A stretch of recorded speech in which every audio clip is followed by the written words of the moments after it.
Pues muy buenos días, bienvenidos de nuevo a las jornadas, bueno, al glossaLAB Workshop, ya estuvimos, ayer y antes de ayer, ¿no? Empezamos el lunes, quien ya llevamos, por lo tanto, hemos pasado el meridiano.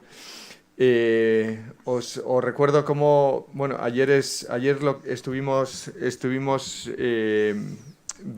hablando de algunos de los problemas que conciernen a la información, a la sostenibilidad de la información, a lograr que en efecto todas estas tecnologías de la información y la comunicación pues nos sean de utilidad para resolver los problemas que realmente tenemos, ¿no?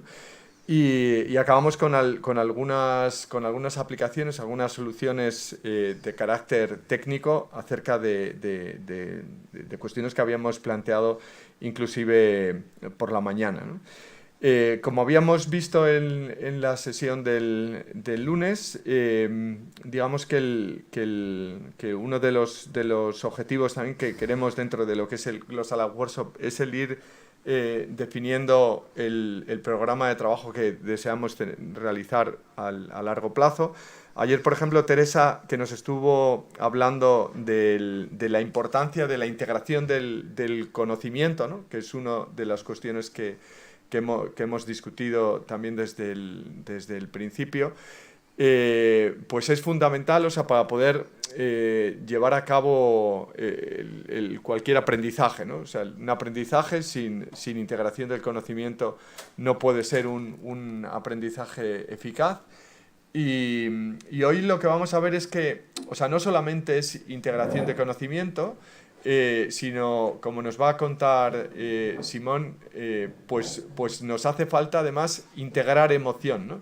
Si recordáis, el lunes también planteamos justo al principio el que precisamente también es la emoción y y la manera en la que está enganchando la emoción las tecnologías de la información, lo que también es parte del problema, ¿no? Pero también posiblemente parte de la solución de poder llevar a cabo cooperaciones efectivas, pues tiene que ver con esto, ¿no? Con el también hacer que la emoción pueda vehicularse en direcciones determinadas.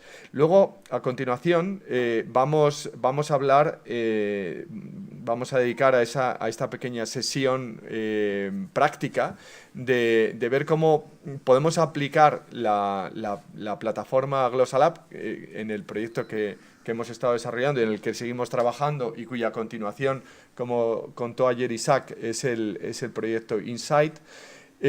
Pues es el poder lograr una integración del conocimiento, particularmente en contextos de aprendizaje, porque va a ser un workshop dedicado específicamente a glossaLAB Edu.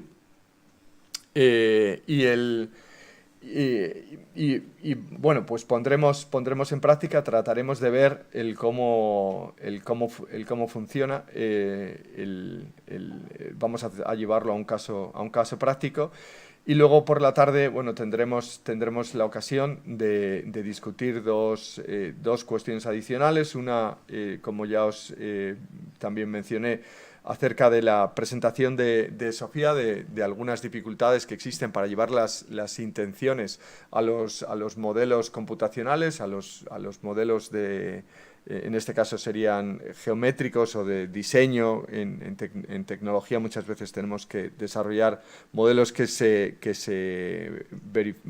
realizan, se llevan a cabo en la realidad, pero las intenciones de los diseños, ¿no? Pues a veces son incompletas. Nos hablará de estas cuestiones y finalmente Mario nos va a estar hablando, Mario Pérez Montoro, de algo que engancha muy bien con lo que Jorge Morato nos estuvo explicando ayer acerca de algunos defectos, de algunos fracasos que se producen en la información. Y en particular también estas tecnologías de la información asistidas por la inteligencia artificial, cuáles son los problemas que pueden conllevar, en los cuales puede quedar atrapada la información. Con eso terminaremos. serán, por lo tanto, como 3 sesiones. Las 3 sesiones van a ser retransmitidas. Las sesiones de trabajo, es decir, la de glossaLAB Edu y la de por la tarde de discusión acerca de todos estos temas que se han ido sentando, se han ido poniendo sobre la mesa, tanto ayer como hoy.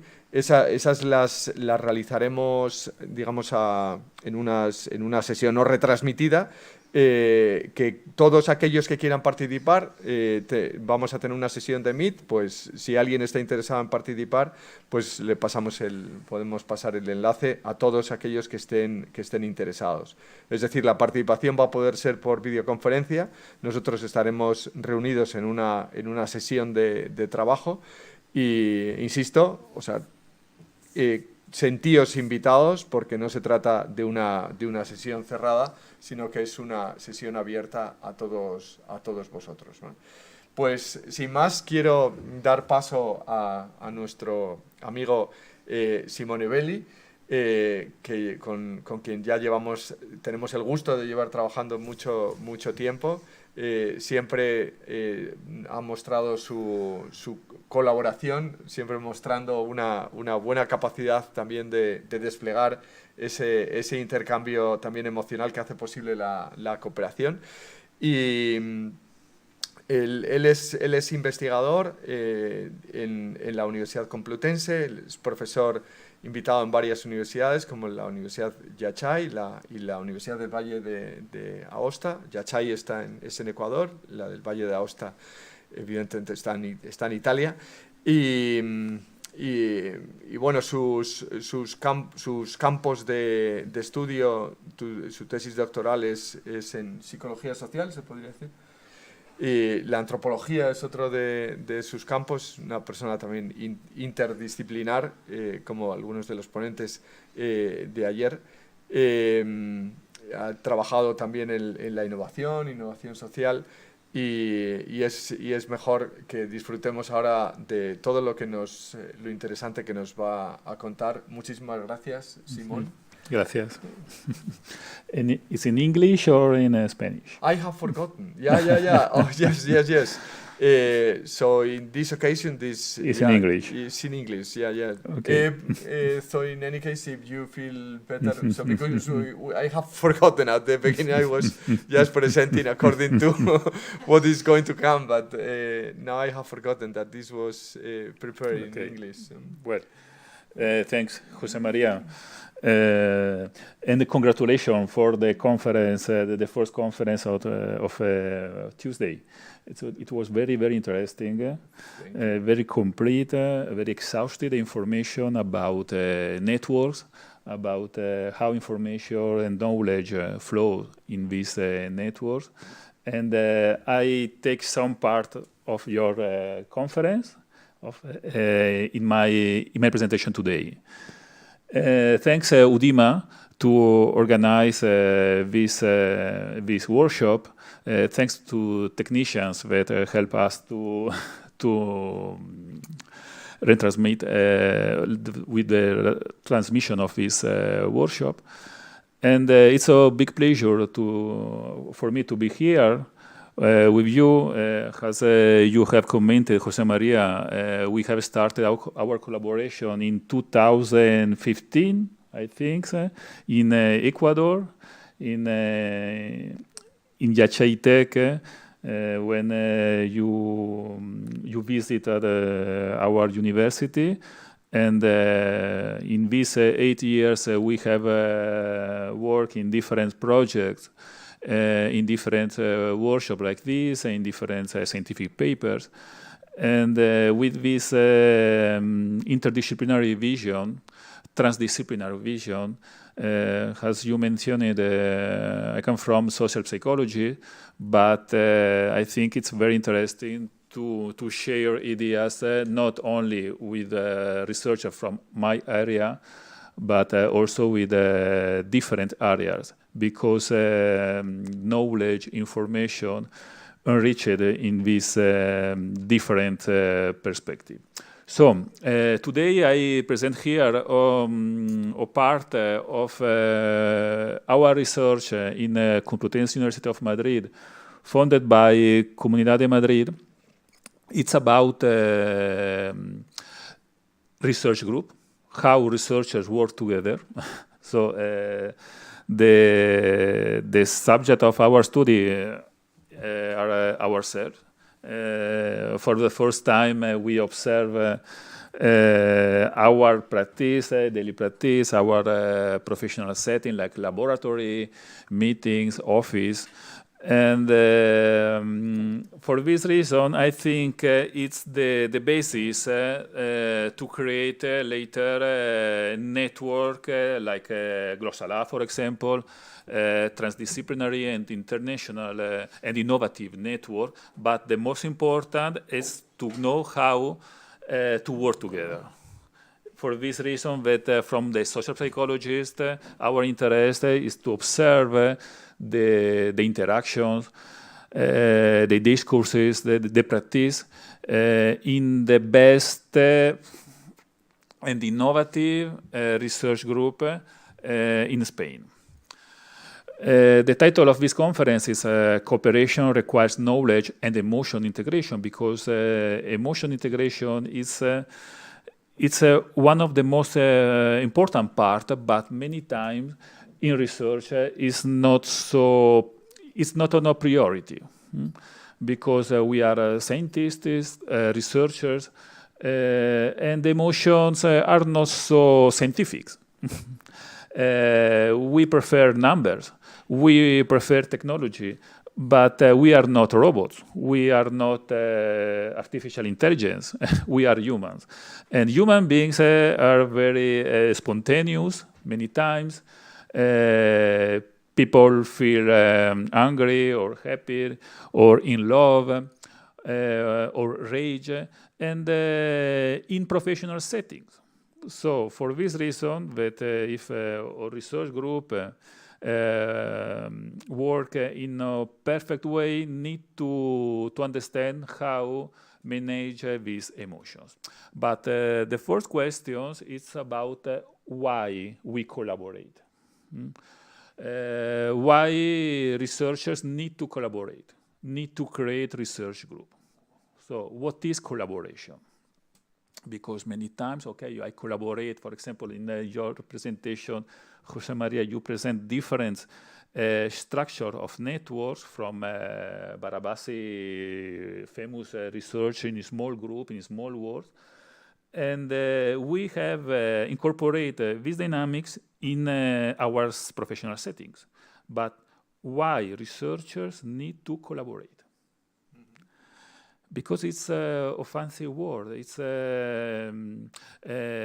everybody in university need to collaborate with someone from another university or from some another department. Well, the definitions that we have defined in this research is that researchers, scientists, collaborate because they're working together to achieve the common goal of producing new knowledge. This is the main purpose. To achieve new knowledge is important that we create a smart team, a very efficient group to achieve new knowledge, because many times we have only knowledge about our specific area. For example, for me, it's social psychology. But it's important to work with mathematicians or chemists or biologists or engineering. For this reason, to achieve new knowledge important for the society. But it's not only this the main purpose. Many times we collaborate because we need to gain, for example, grants. For example, European Research Council, ERC, or Horizon 2020, to have access to this money. It's important to have a medium and big group in research. For this reason, that they need to know what is your network, the collaboration between your institution with the rest of institutions in the European Union or in the rest of the world. And it's not only to achieve new knowledge, but it's also to achieve new funding.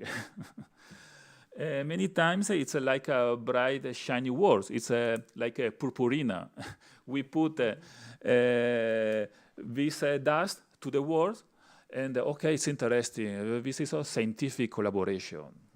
You are in this important research group. It's not only yourself that work alone, like in the past Galileo or Leonardo da Vinci. Not in contemporary world, it's very important to work with other people. So it's an institutionalized rhetoric. It's important to put in our work that we collaborate with someone or with some institution, but there is a paradoxical character. For example, there is a connotation with the high desirability. So everybody want to collaborate with someone, but it's not specific. There is the notation is what means collaborate with someone. Collaborate in some results, in some data collection, to write together a paper. So it's not so well defined, this concept, for the problem, because the language is very abstract, and for the polysemy and abstract nature of our language. In our revision of the scientific literature, we have observed that growing attention in the scientific field about the scientific collaboration starting the second half of the 20th century. In universities, start to mention, for example, co-authorships, internationalization, big science, research group, interdisciplinarity.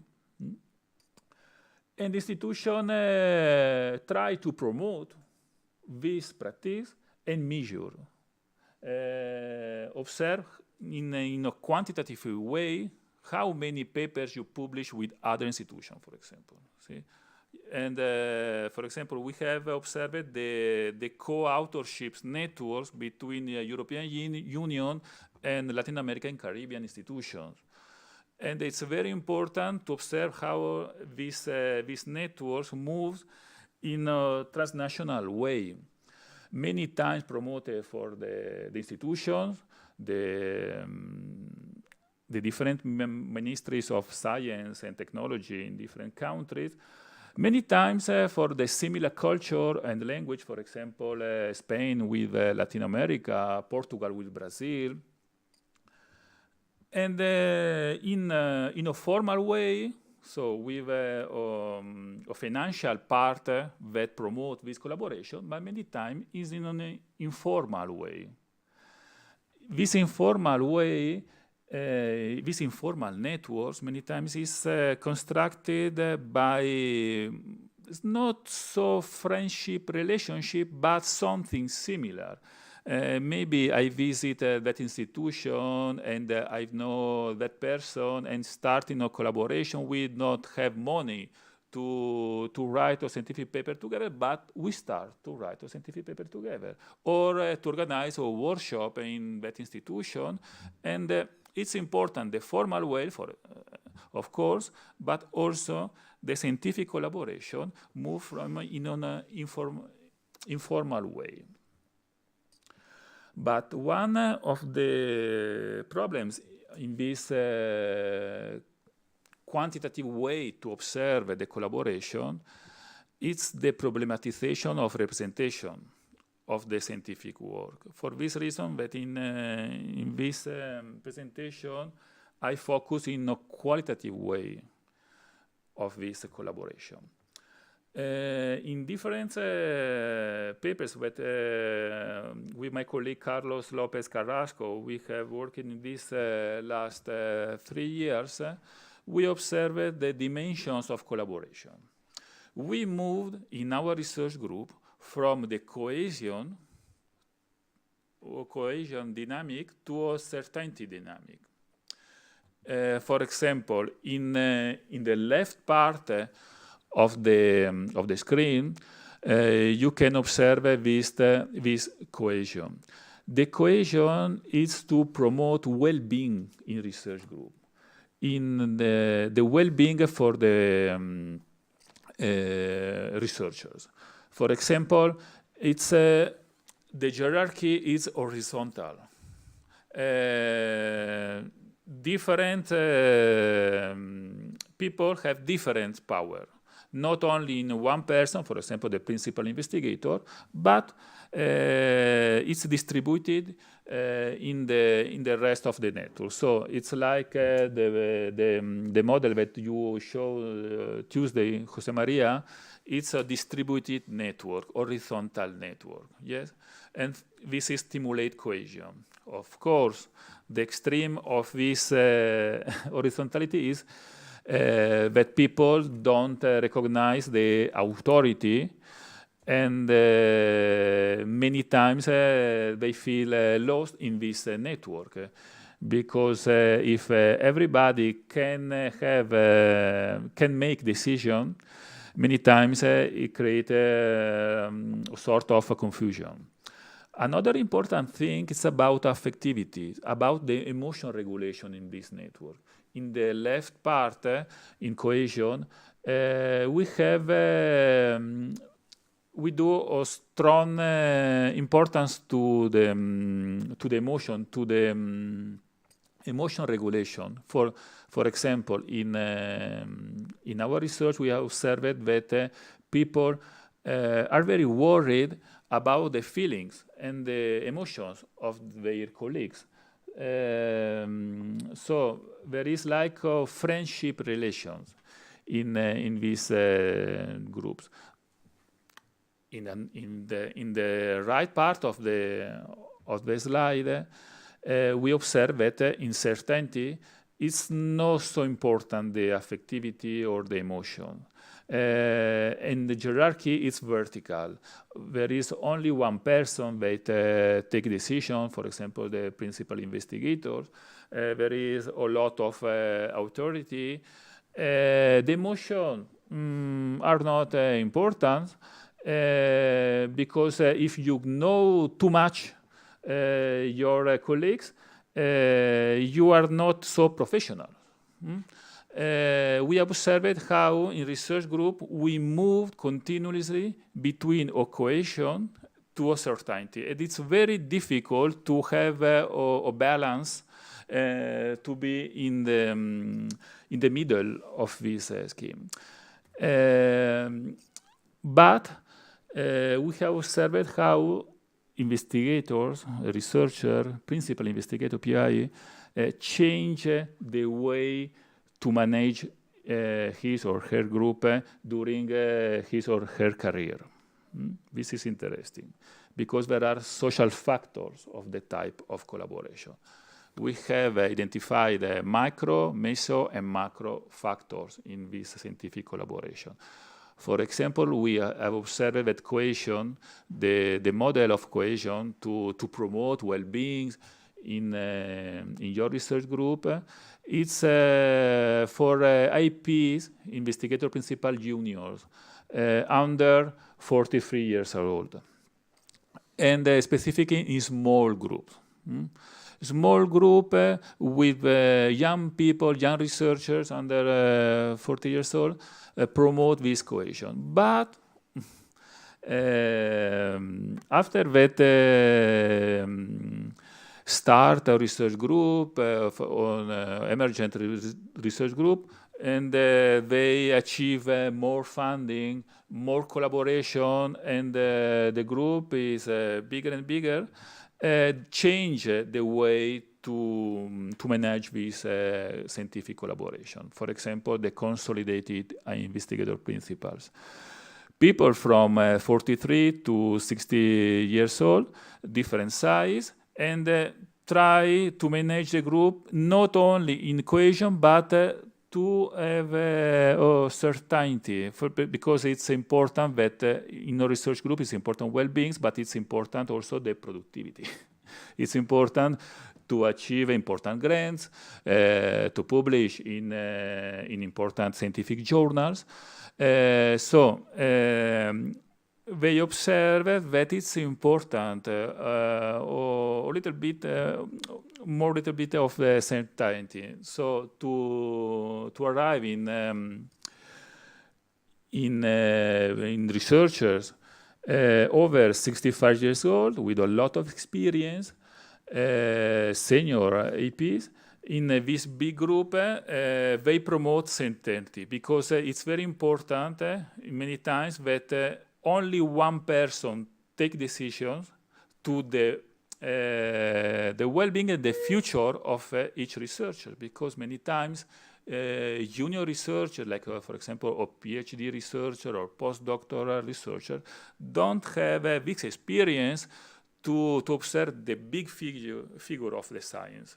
So in the first model, in the equation, everybody take decisions. They participated in a democratic and in a horizontal way to take decision for the future of the research group. But when the group is bigger, it's important that one person with a lot of experience have the macro figure, the big figure of the science. So, and this person recognize what is the best decision to take for the well-being and the future of the research group. We have published in this result in these two papers. So, in this type of collaboration, many times enter a capitalist, neoliberal, or productivist orientation, because a research group transformed from a group of researchers that feel passionate about a research topic, but there is a lot of money, millions and millions of euros to do good research, good research that can improve the quality of life of society. So they enter in this research group of productivist orientation. And many times the affective networks transformed in distancing and formalization networks. So we take decision not about the well-being of these researchers, but for the well-being of the entire research group. So the vertical structuring in decision making is important in this big group, and the delegation of control, of course. But in the last years, from 2020, we have observed how has changed our professional context. We know that we have passed the pandemic, and telecommuting have changed our professional settings. Our faculties, our offices, our laboratories. Telecommuting, for example, has become a recent and main trend at work due to the COVID-19 pandemic. And it's the preferred way of working for many people. So researchers know this very well, because before the pandemic, they network working in this way, in a hybrid way, not only physical, analogical in the same space, but in an online, in a digital way. So for us, it was not very new, this form of working. But it's interesting because for the rest of professionals outside the academia, starting to think that telecommuting is better. But why it's better? Why we prefer to work from our homes? And there is not a relevant literature about this.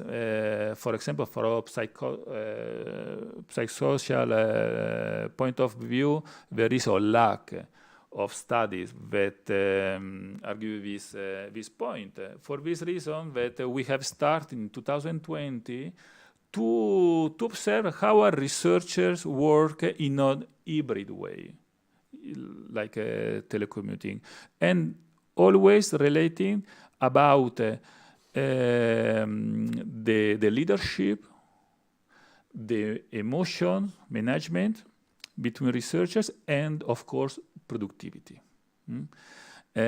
Because we work in network, we need to feel find this network, but also we need to produce in this network.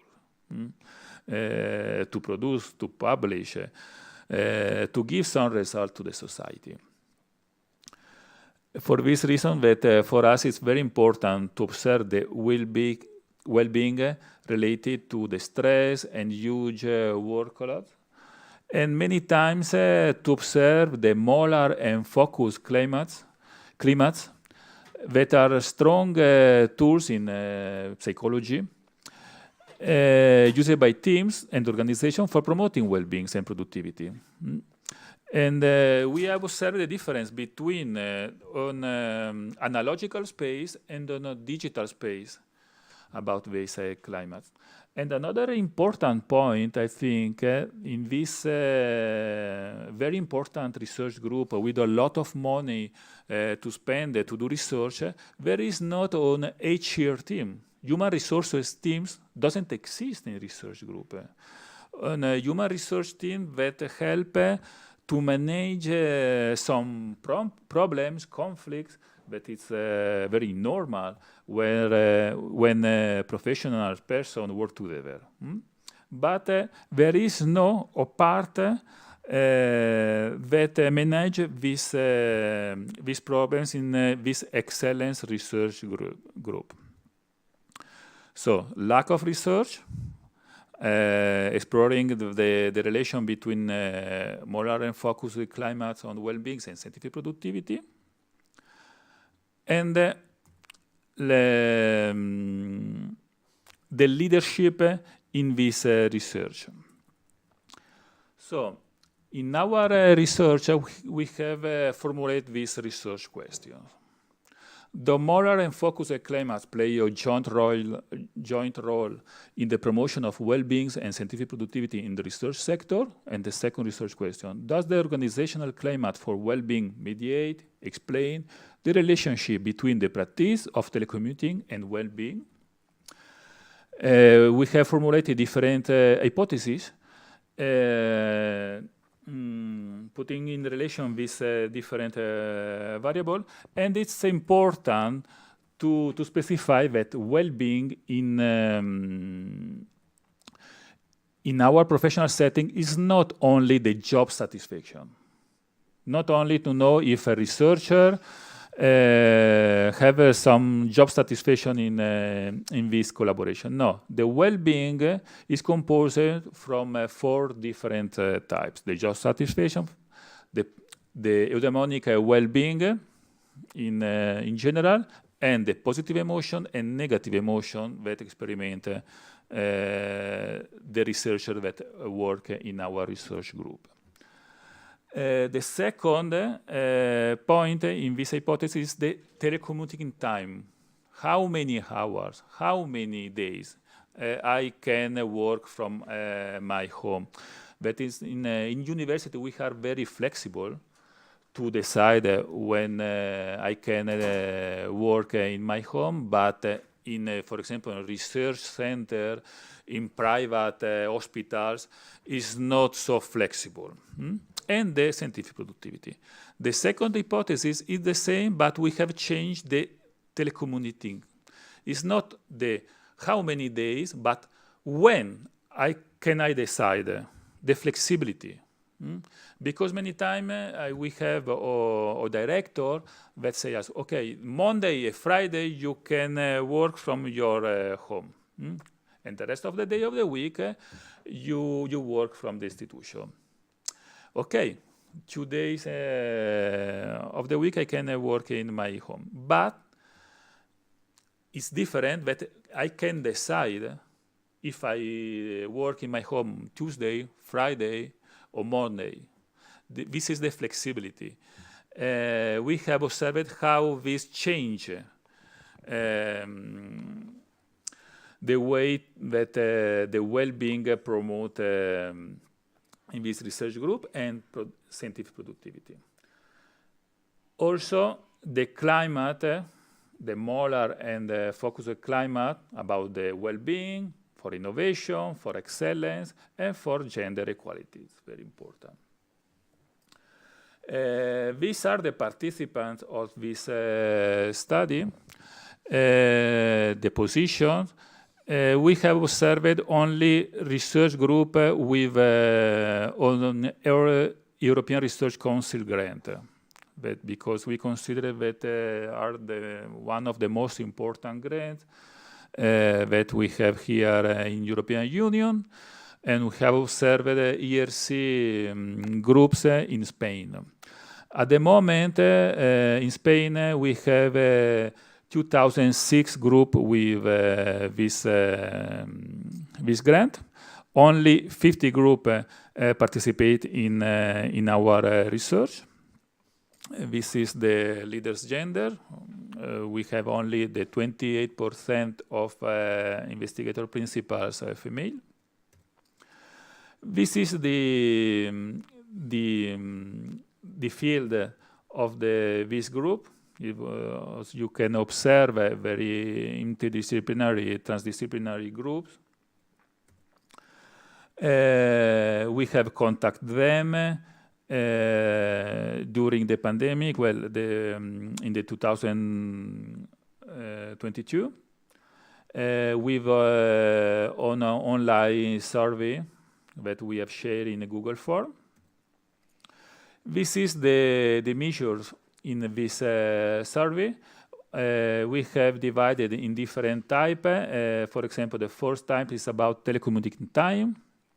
Items I like this question approximately. How many hours do you telecommute in a working week?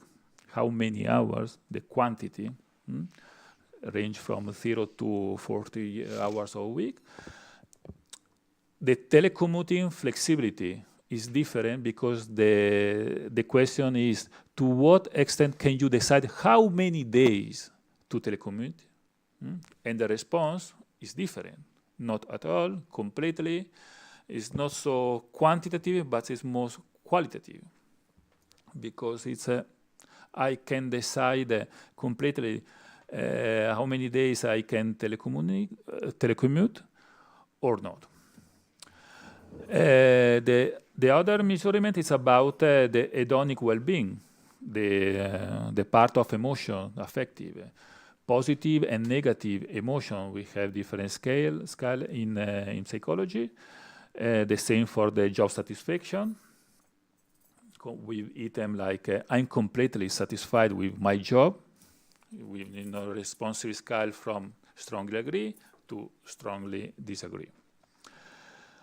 And the eudaimonic workplace well-being scale with bidimensional 8-item scale with on an interpersonal dimension. I feel I have a purpose at my work, or intrapersonal dimension. I feel connected to the people within the work environment. We have the focused team climate in these 4 different topics: the climate for innovation, the climate for excellence, the climate for well-being, and the scientific productivity in an individual level and scientific productivity in a team level. Because it's important that our researchers work in a good way, in a positive relationship between them, but it's important that we produce. And we have observed how many papers published in an individual level, for example, with a single author, and how many papers published with the member of this ERC project. per month. This is the analysis with the typical software to do this, Air project. It's an open source software. These are the results, but we pass directly in the result that we observe in an individual level that it's important the telecommuting flexibility. It's more important the flexibility than not the quantity. This flexibility have important relations to the scientific productivity. Of course, also the climate, the molar and focus climate in their spaces increase the scientific productivity in an individual level. For the team level, we have observed how changed with more researcher work from his or her home, the scientific productivity in the team level decrease. Which is normal, of course. But it's interesting because if we need to observe how our research group can improve the number of publications between them, it's important that they work in the same institution, in the same space. Our discussion here, it's, I think, we need to compare in an individual level to the team level. The flexibility, the quality, is more important than the quantity, the time, how many days of telecommuting promote the well-being. But this is a question for you.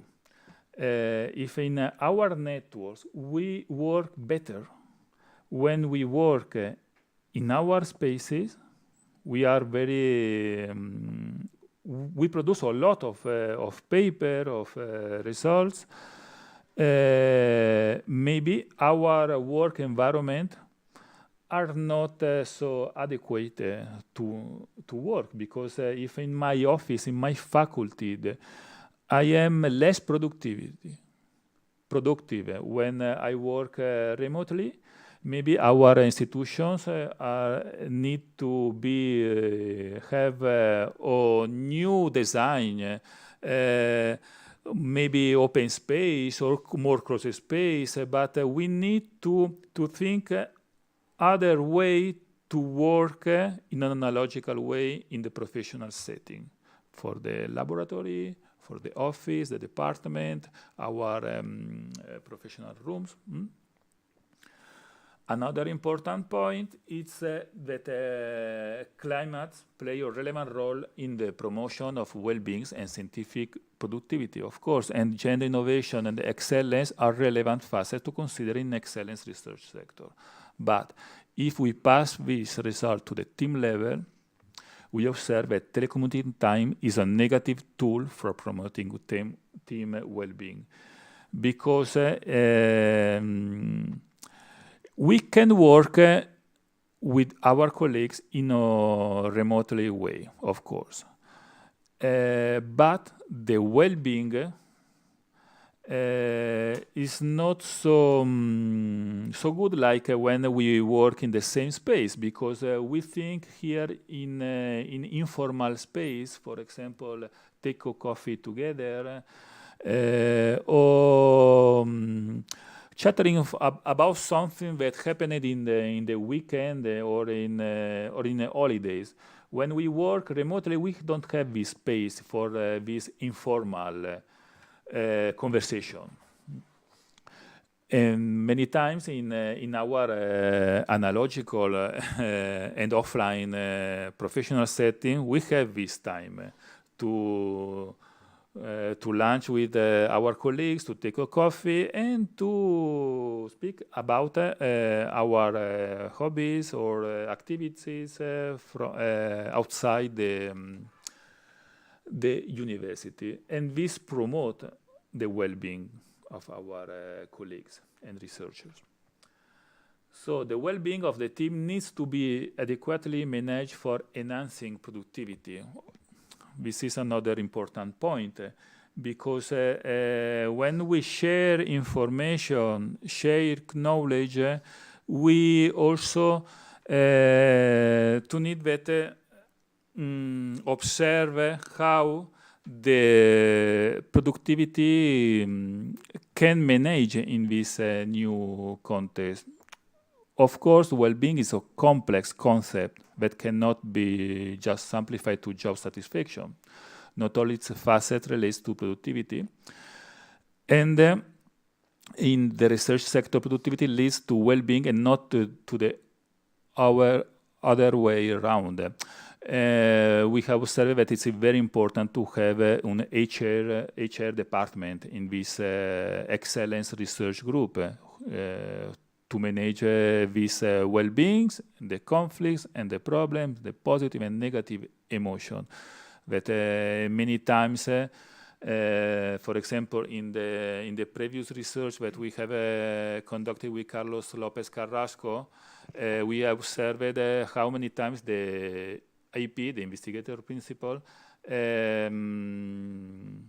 learn in the process how to manage these conflicts, because they are very brilliant researchers, of course, but they don't have this experience in manage a team. Many times, for example, this IP that have like 20 or 20, 25 researchers that work together. And about the scientific part, he knows very well, she knows very well how to manage this part, but the emotional part is very difficult. In private corporation, there is workshops to promote the emotional intelligence, the emotional management in the co-workers, in the colleagues. But in scientific context, there is not this type of workshop to prepare, to teach, to IP how promote these well-beings in their researchers. Of course, we have different limitations of this study. It's not a cross-sectional study. There is no causal relationship explored. We have only observed the ERC teams in Spain. We don't have observed our different research group with different grants, for example, national grants. Now we are conducting this research to the research group in other European countries. About the theoretical and practical implication, because for us what's very important to know why people prefer work from their homes and why they prefer this, and what are the benefits, what are the good points and the bad points about this. The theoretical model of well-being and productivity need to be contextualized. It's not the same, for example, in a big university or in a small university. It's not the same in a research field or in another research field. Also, we need to observe the difference between these different groups, and of course, it's not the same in the public sector and in the private sector. It's not the same in a university or in a private hospital that also to do research. But as each research sector has its own peculiarities. Principal investigators can play a huge role in managing and making their teams having a better well-being and productivity through adequate telecommunity condition. But another thing, with the technological tools, we can work together. But it's the best way to work together? Maybe not. Maybe we can improve this part, for example, the last day when we have this difficult to connect from León. Many times different software I use here or I use in León. I use here Windows or in León Linux, and many times doesn't work very well with compatibility, or many times my microphone doesn't work very well and produce a lot of noise that provoke a negative emotion in my listener. And we have many times technical difficulties that promote negative emotion, social unrest in our research group. So the technical part is very important, but also we need to manage this technical part. And many times we are not prepared to manage this technical part. For example, I think it's very important the work of the technicians of our institutions, these engineers that work with us to solve our problems.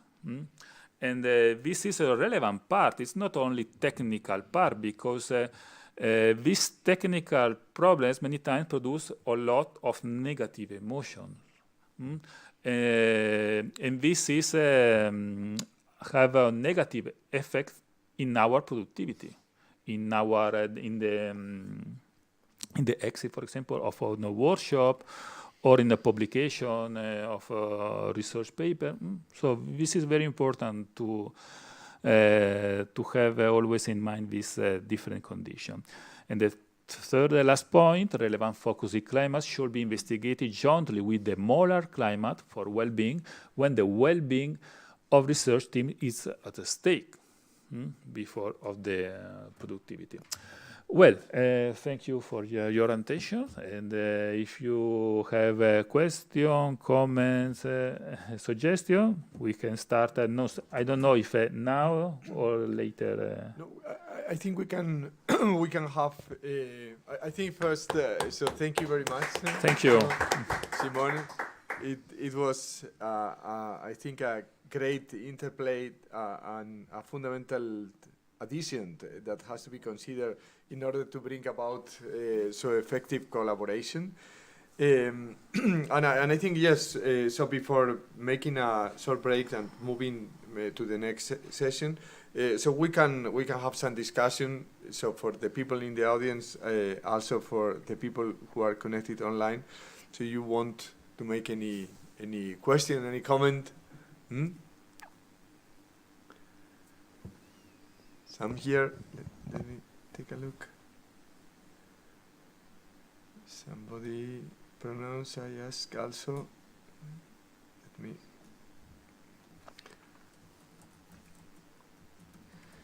I have some questions. So first, so you put it, of course, because of the context also of what we are discussing, the importance of collaboration for knowing, no? For developing knowing. But I would say so even further. So it's fundamental for being, not only for knowing. And I say this because so in the approach that we did previous day as regard the network, so the network theory, the network approach can be observed from the very fundamental of the physics, and even as Smolin and other in the gravitational physics has been gravitational relativity are being proposing. It is the cooperation among the spin networks at the most fundamental level. So before you can even speak of a particular geometry of our universe, it is when some spins like kind of collaborate with each other.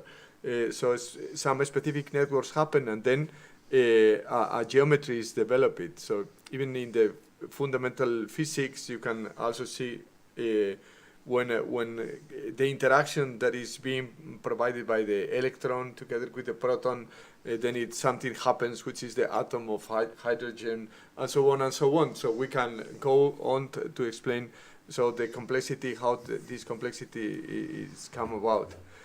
So I think that, and in the human context, so love, for example. So I think it's like the lack or the incompleteness of the being what requires that the collaboration. So don't you think? Yes, it's very interesting question, Jose Maria, because I have a lot of questions also for you about your presentation of Tuesday, because this model of Barabasi about the distributed network.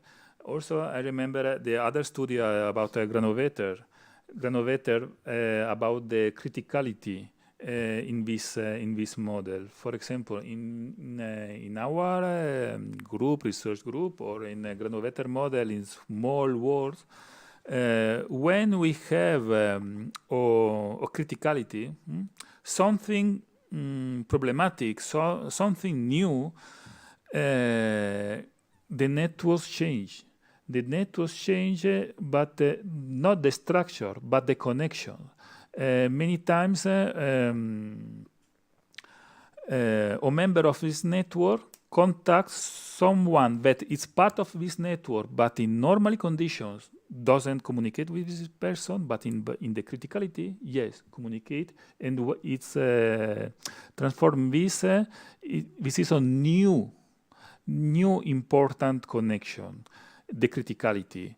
For example, in pandemic, we have observed that if we work in normal conditions, in our professional spaces, I know that I have, for example, Jose Maria in that university, but I don't work in a directed way. Arrived the pandemic, and I remember that Jose Maria worked just this in this problem, in this way. So I connect with him, and I start a new and strong collaboration. I think it's interesting because, of course, we have in a model like Barabasi of distributed network with different responsibilities of each node, but the Granovetter try to put in connection members that normally don't have any connection. They are part of the same network, but they need a critical point or critical time. For example, in social movement. In social movement, we have studied with my colleague from sociology how start to put in contact with you remember that person that you know in that institution or in that meeting. You have the contact, but you never contact him or her. But in this critical moment, I contact this person and transformed my network. And also this, also your question, your presentation, remember me about the study of Bruno Latour, the action network theory. And I think it's important to observe how we don't know to separate each part of the network. What is the node? What is the link? No, the network it's the same thing. It's only one thing. We need to observe the complete network. I think that's very important, and one of the things that I was actually trying to point out, and is kind of also in the core of the Insight project, the idea that the network is like what facilitates us to see, so the connectivity among the parts. But then what's about the emergence of something new? So I think this focus on the emergence, I think what you're pointing out. So suddenly it happens that some connections start to make that it works, and then is when a new functionality arrives. So it's why the system can complete the picture. So the network is not enough as to explain what is happening, what a group, what something that is really working is doing. So for that, then we need to see that something happens in those critical moments that you see that change the properties, and then a new capacity emerges. And this is what is really important. So I think the network facilitates us to see the dynamics of the systems, but the focus, one of the most important things is to see how these systems emerge. And so in the cooperative so in the cooperation in knowledge, I find very interesting all the things that you have been pointing out. But I was also thinking, because you said, so now we are focusing in the collaboration, the institutions are pushing, but I was thinking, so in the Middle Ages, for example, so all this group, Aquinas was always moving with many other people. Ramon Lull wrote something, and suddenly in a few, not in a short time, in Munich, Occam knew about, and so there was a so strong connection. Then I was trying to think then in the 17th century with the change of letters. So Leibniz was always discussing with the others. They were willing to answer, oh, this is the problem. So Spinoza was in Holland. And was thinking, oh no, I just want to solve this problem of Descartes, and so there was a kind of what in the Enlightenment at the end. So with the encyclopedies they called how was the Republic of the Spirit.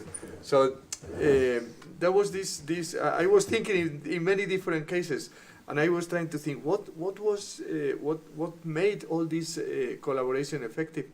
And I think there was something important, and it was this appreciation of the work. I think I was, because I have been always trying to focus in particular moments in the history of science in which it happened something that are more creative. For example, I think the 17th century is particularly creative, or at the beginning of the 20th century, all these physicists, Einstein together with Max Planck and Poincaré and so on, there was an appreciation and also a focus on the problem, a focus on what is going on. People were like thinking in the same problems, and there was like a kind of connection, and this like what happened in our neural network. So when probably as intuition, what is the feeling of the intuition?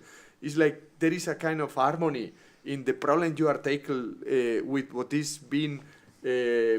I don't know, because actually I don't know about all these theories behind the understanding of what is intuition. But I think there is kind of a connection with an harmony and an entanglement of what the different parts are doing. No, I agree with you, because it's a good point, this.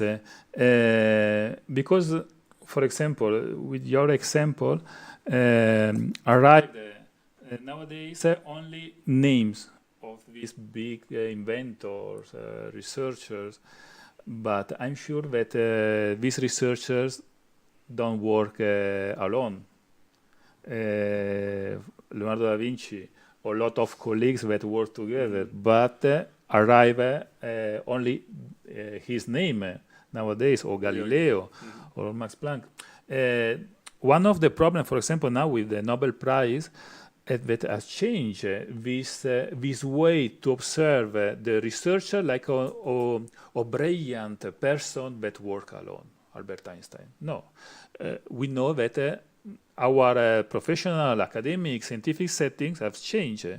We work with a lot of people, and the knowledge is not in our mind, but it's in this network, it's this neural network, in this the knowledge is produced in this network, so the entire network. One of the most problem, for example, the co-autorships. Many times in research group emerge conflicts to the order to put who is first? Name, who is first or who is the last name. And a lot of problems generated with this only put your name. No, but now in the scientific journal, you need to explain in which part you have work. But now, for example, with artificial intelligence, we know that a scientific paper can be produced in ChatGPT, more or less, but it's not almost so important who write the paper or who collect or who analyze the paper, but it's important the network, the research group network, how the knowledge, the concept, the hypothesis, in a meeting, for example, has generated.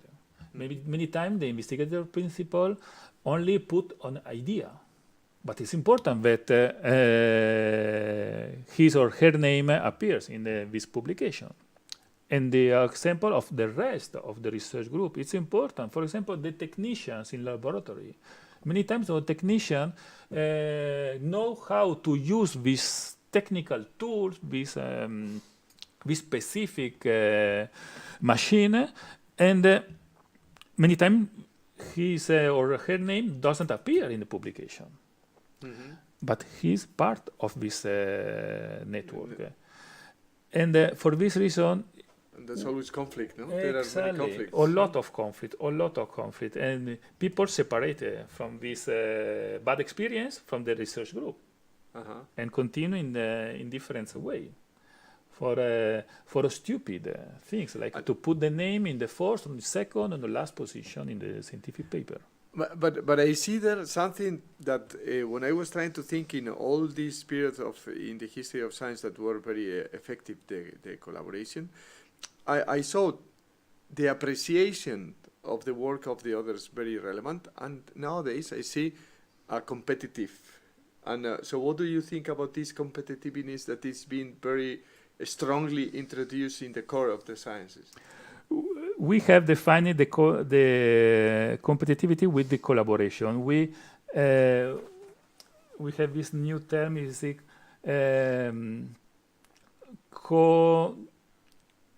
competition or competition. So a combination of cooperation with exactly, because we have observed that we need to collaborate, for example, you and me, to generate new knowledge, but also to be more competitive.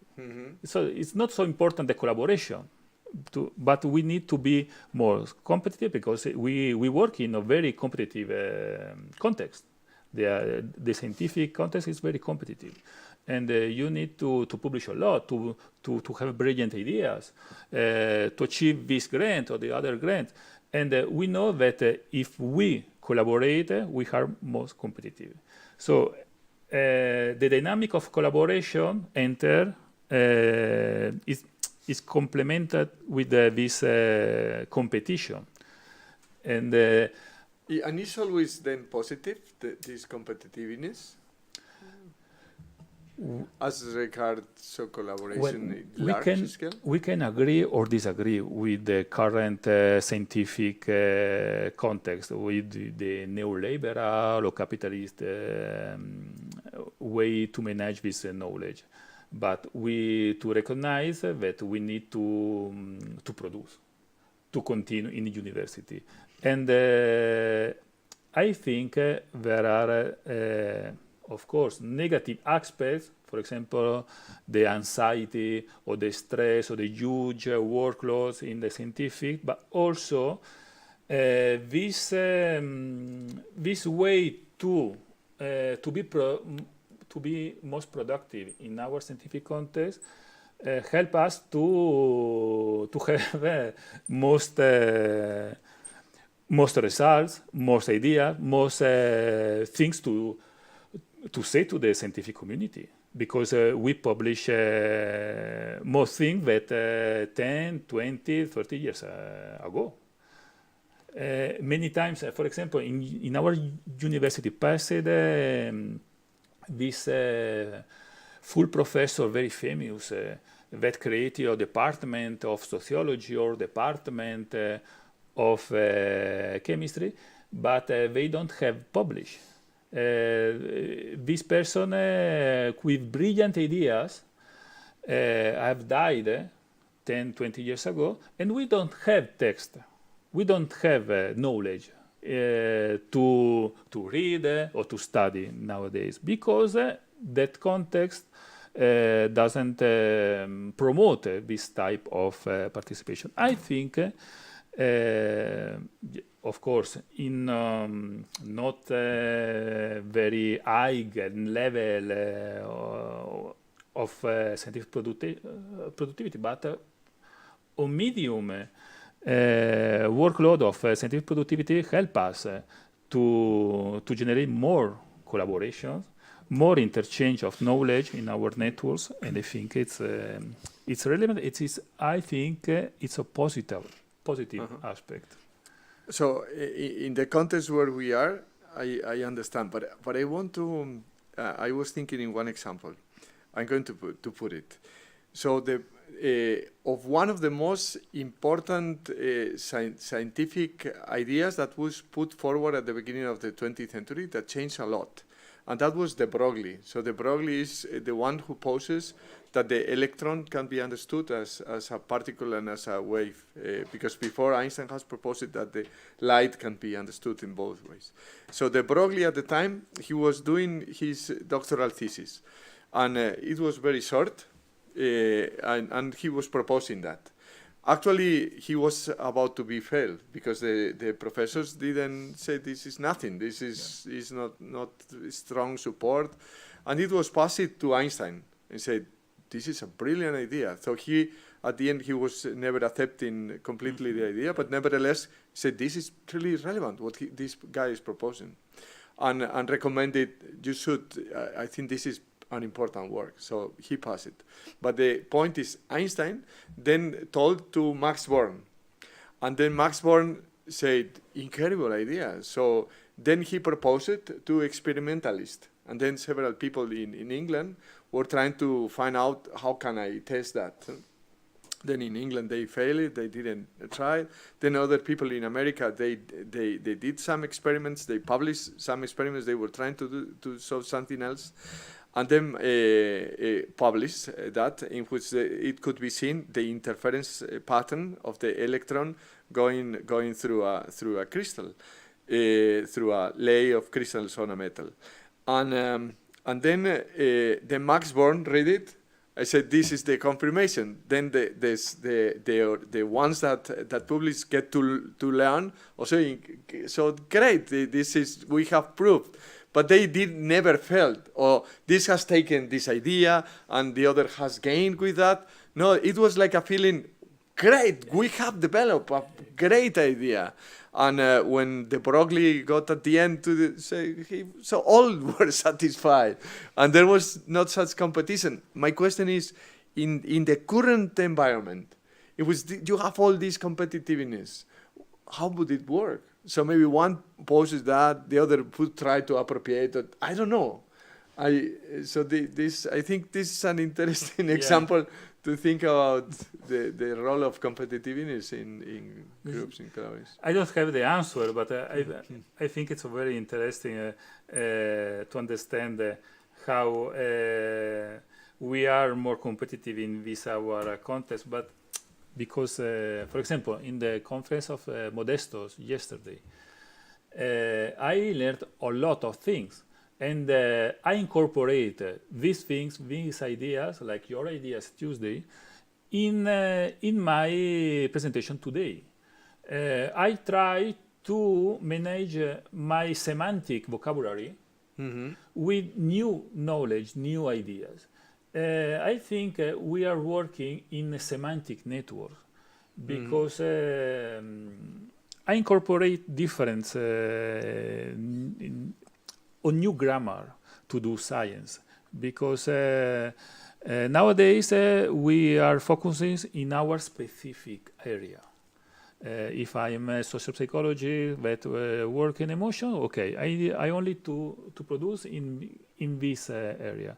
But for me, it's most enriched to participate in a workshop like this, because my vocabulary change, and my ideas, I can observe my ideas in different perspective, and I try to explain these ideas that, for example, the hypotheses that are very typical, this way to observe the variables in psychology, but it's not so so typical in other area.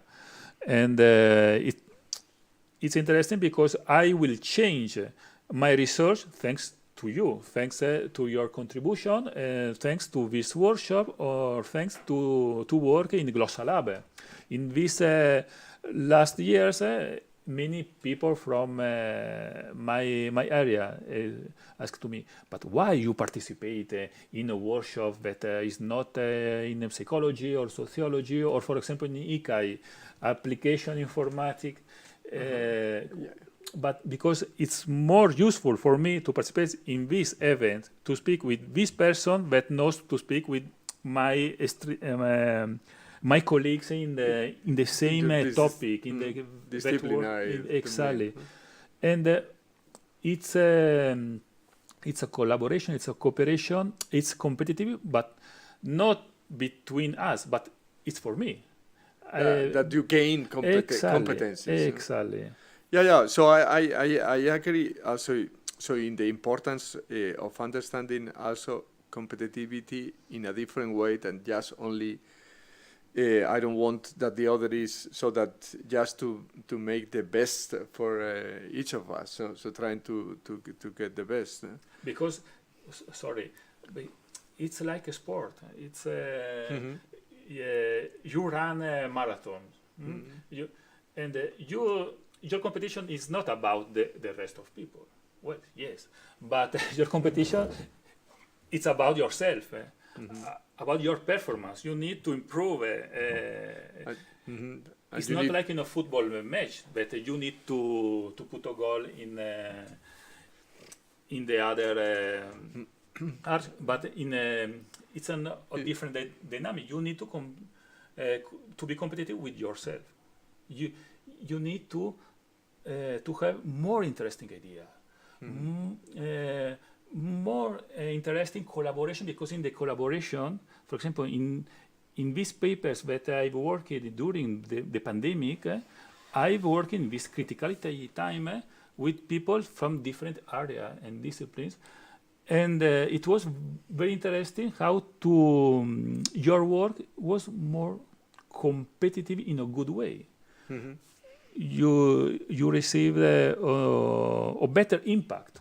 For example, because you generate something new.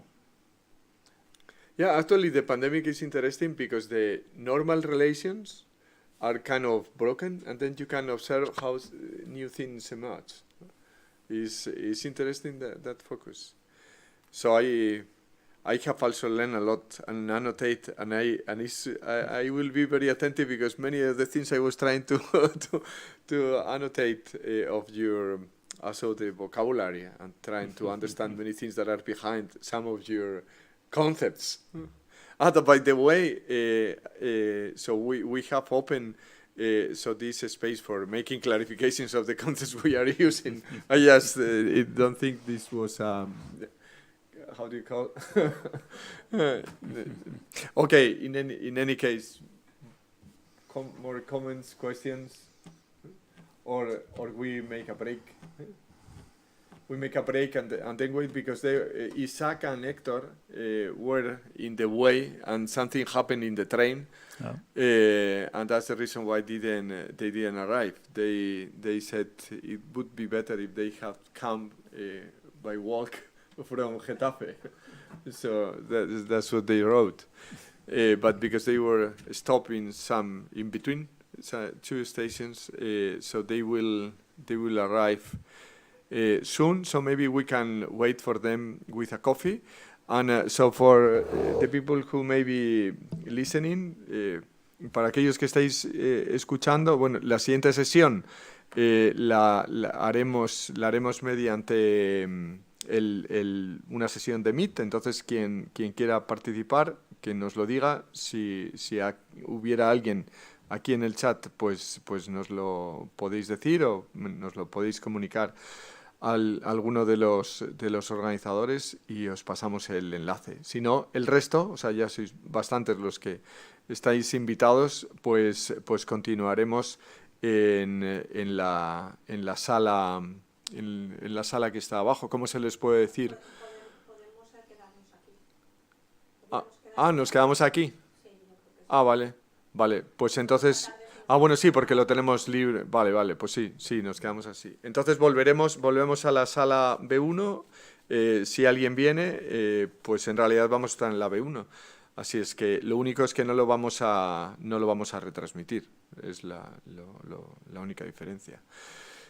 Porque vamos a estar trabajando en hacer la actividad en glossaLAB. Y eso dentro de un rato para tomar el café y esperar a que puedan llegar Isaac y Héctor. Bueno, pues muchas gracias por vuestra atención, muchísimas gracias, Simone. Muchas gracias. Y ahora seguimos. Perfecto. Gracias, hasta luego.